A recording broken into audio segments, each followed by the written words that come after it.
one of the things that is also fun about the book is associated with the book is a set of animated, that is self-animated diagrams where the mathematical structure of the problem is embedded in the code. And by moving a slider, you can change the underlying functions. So for example, you may have a production function, and say it's a Cobb-Douglas production function. You can shift the exponents.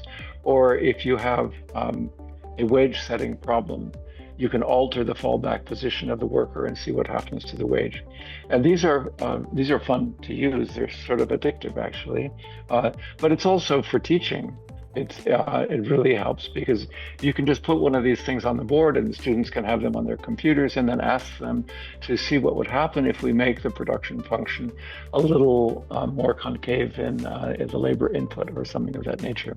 So this is definitely something that if you're, and there are many people in the social sciences today, even in unlikely fields such as anthropology, where the desire to learn economics is really quite avid and people want a way to learn it.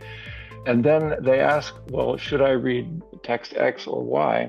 And in many cases, I say, well, no, not really, because you're interested in modern economics and a lot of what's in the textbook isn't very modern.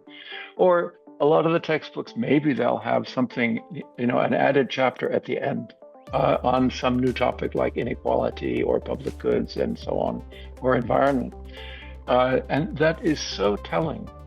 If you put the chapter on environment or inequality at the end of the book, then what you have to do is use the tools earlier in the book to study those problems, and you don't do a very good job if all you've taught is the standard Walras plus Marshall type economics. What Weikai and I did is we put those problems at the beginning of the book. That's where we start. And therefore, the whole book has to be different from the Walras-Marshall paradigm. Of course, we learn Marshallian economics or Walrasian economics. We have plenty of problems which are teaching those tools. But of course, we go way beyond them.